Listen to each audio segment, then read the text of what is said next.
जी अस्सलाम वालेकुम दोस्तों, क्या हाल है जी। आप लोगों का उम्मीद है कि खैरियत से होंगे। आज आप दोस्तों के साथ डिस्कस करने हैं एक्साइज एंड टैक्सेशन डिपार्टमेंट के जो पेपर्स हैं ना जी, उनमें से क्वेश्चन हमने निकाले हैं जी।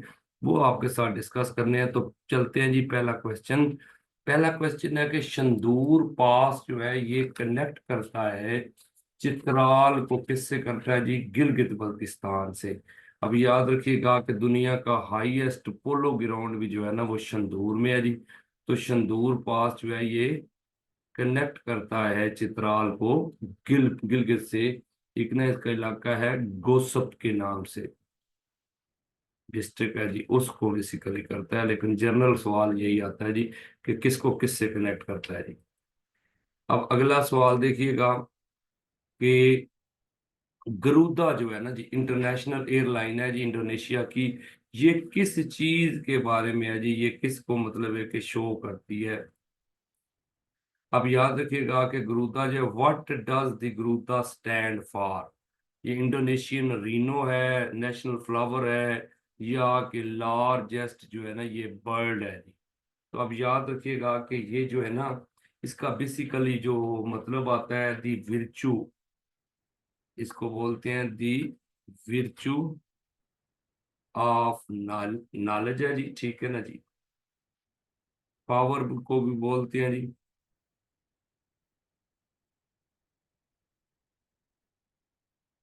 पावर, ब्रेवरी और लॉयल्टी, डिसिप्लिन, बेसिकली इसको बोलते हैं as a vehicle of Vishnu. ये जो इनका विष्णु देवता है ना जी, हिंदुओं का, हिंदू मेथोडोलॉजी है जी, तो ये यूज होती है जी उसके लिए। ये आपने याद रखिएगा, large bird in Hindu methodology जो है उसको बोलते हैं गरुदा।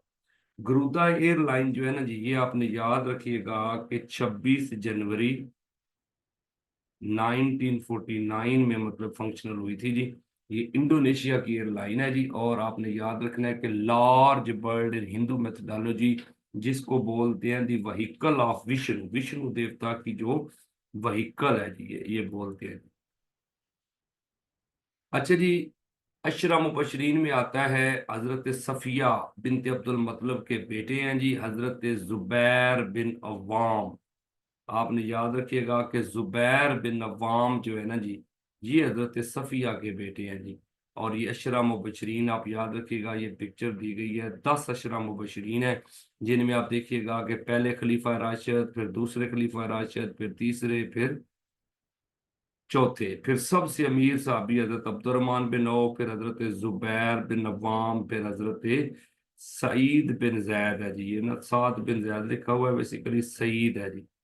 फिर हजरत अब्दुल अबैद उबैदा बिन जराह जो है ना, अबू उबैदा बिन अल जराह जिन्हें फाते सीरिया बोला जाता है। फिर साद बिन अबी वकास जिन्हें फाते ईरान बोला जाता है। फिर हजरत तला है जी।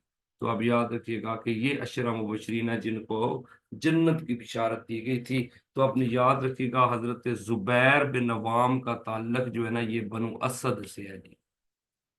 और ये पैदा मक्का में हुए थे जी, 594 एडी में ना जी, ये मक्का में पैदा हुए थे। और इनकी डेथ हुई है 656, जंगे जमल हुई थी जी बसरा में, हजरत अली और हजरत आयशा सदीका जो है ना जी, उनके दरमियान जंग हुई थी।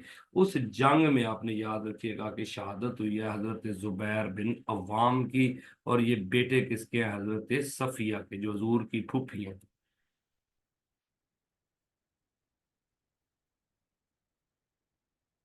अच्छा जी, अब याद रखिएगा कि Vienna is the city located on bank of.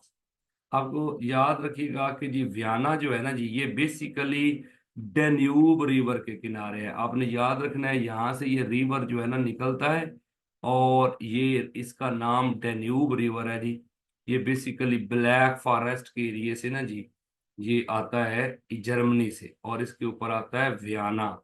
फिर इसके बाद आप याद रखिएगा, ये आगे आता है हंगरी का बुडापेस्ट भी आता है, स्लोवाकिया का ब्रेटिस्लावा आता है, सर्बिया का बेलग्रेड आता है, और फिर ये जाके ब्लैक सी में गिरता है जी। तो डेन्यूब रिवर आपने याद रखना है, उसके ऊपर आता है वियना।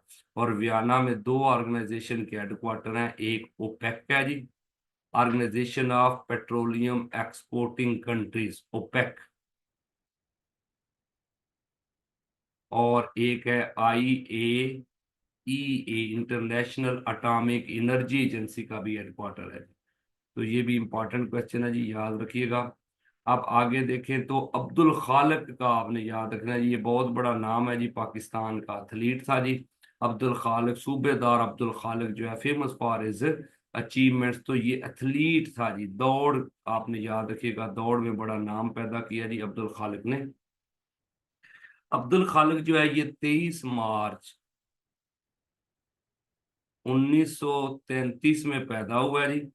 और 10 मार्च को आप याद रखिएगा कि 10 मार्च को 1988 में ना इसकी डेथ हुई है, ये इधर पिंडी में। अब्दुल खालिक जो है, इसने काफी सारे मेडल पाकिस्तान के लिए जनाब, 2 दफा ये एशियन गेम में फर्स्ट भी रहा है जी। और इसने ना 1960 में, आपको पता है, इसके ऊपर मूवी बनी है, मिल्खा सिंह के साथ इसका मुकाबला होता है जी 1960 में, जहाँ पे मिल्खा सिंह ने हराया था जी अब्दुल खालिक को। लेकिन बहुत बड़ा नाम है जी अब्दुल खालिक भी। तो ये लाहौर में मुकाबला हुआ था जी, मिल्खा सिंह वर्सेस जो है ये अब्दुल खालिक। तो याद रखिएगा कि अब्दुल खालिक क्या है जी, एक एथलीट था जी पाकिस्तान का।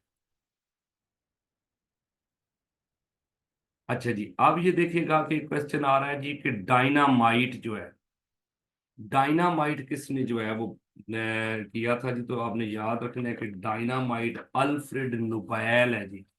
अल्फ्रेड, पूरा नाम आपने याद रखना है कि इसका नाम जो है ना जी पूरा है अल्फ्रेड बर्नहार्ड नोबेल। ये नोबेल फैमिली है जी। तो ये आपको पता है कि ये 21 अक्टूबर 1883 में पैदा हुआ, और 33 में, 1833 में ये पैदा हुआ जी। और 10 दिसंबर 1896 में इसकी डेथ हुई है।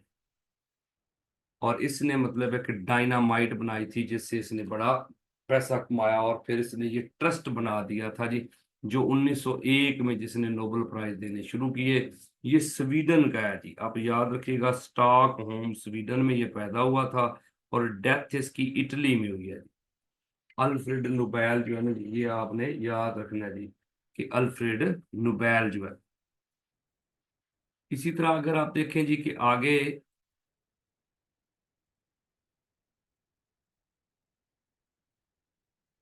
तो आगे आ जाता है अमीर खुसरो। अमीर खुसरो जो है ना जी, ये आपने याद रखना है जी कि अमीर खुसरो जो है कि वो कहते हैं कि ये किसके डिसिपल थे। तो ये ख्वाजा निजामुद्दीन औलिया के थे। इन्हें तोतिए हिंद बोला जाता है जी, तोतिए हिंद। तोतिए हिंद का टाइटल है जी इनका, तोतिए हिंद। ये बहुत बड़े मूसीकार थे जी, इंडिया के पहले मूसीकार आ जाए तो ये आते हैं जी। ख्वाजा, अपना ये ना, ख्वाजा निजामुद्दीन औलिया के मुरीद थे जी। 1253 में ये पैदा हुए हैं, और 1325 में इनकी डेथ हुई है। ये पहले शायर हैं जी। और अगर आप देखें तो ख्वाजा निजामुद्दीन औलिया जो है ना जी, उनके ये मुरीद है। और ख्वाजा निजामुद्दीन औलिया जो है वो 1238 में पैदा हुए जी, और 1325 में उनकी डेथ है। वो बाबा फरीदुद्दीन गंज शक्कर के मुरीद थे जी। और एक क्वेश्चन आता है कि ख्वाजा निजामुद्दीन औलिया के दौर में बादशाह कौन था। तो तुगलक डायनेस्टी का बादशाह था गयासुद्दीन तुगलक। ये आपने जेन में रखना है।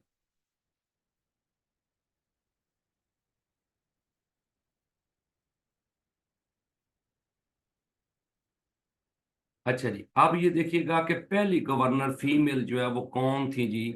आप याद रखिएगा कि फर्स्ट गवर्नर ऑफ जो है ना कि सिंध, ये बेगम राना लियाकत अली खान है जी। ये 10वीं गवर्नर थी जी, आप याद रखिएगा, 10th गवर्नर ऑफ सिंध रही हैं जी।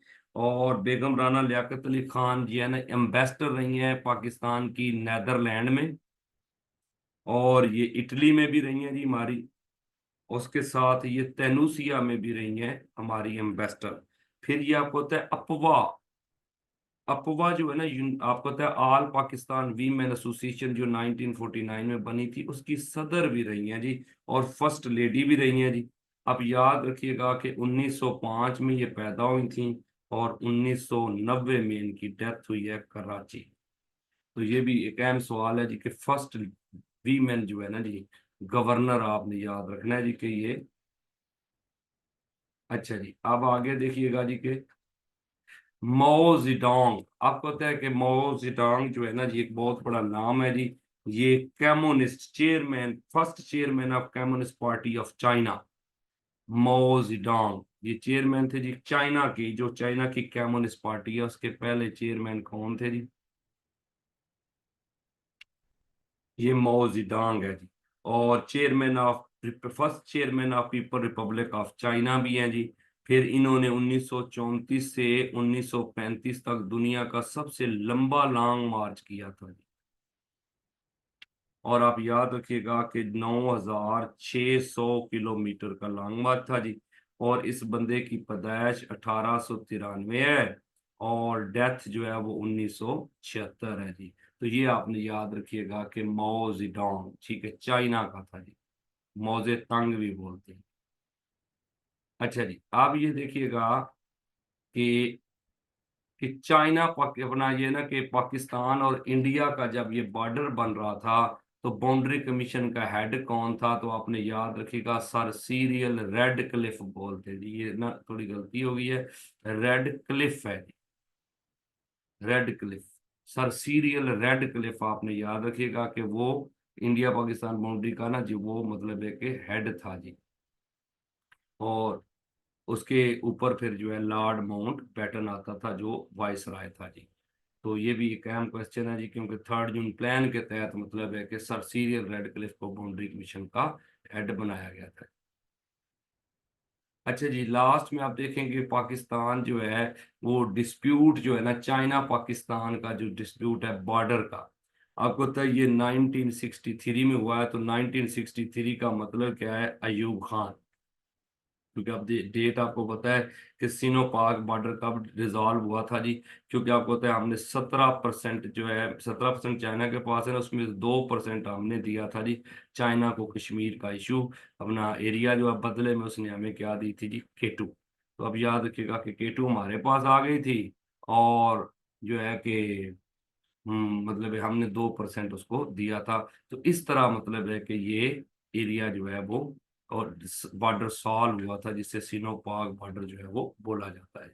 ये थे जी जो है कि मोस्ट जो टॉप जो क्वेश्चन थे ना जी, वो आपके साथ डिस्कस किए हैं। कि इसके बाद इंशाल्लाह जो है कि आप लोगों का फीडबैक चाहिए कि क्या आप लोगों, ये वो सवाल है कि जो बार बार जो है वो एक्साइज एंड टैक्सेशन डिपार्टमेंट के पेपर में, इंस्पेक्टर के पेपर में आए हैं।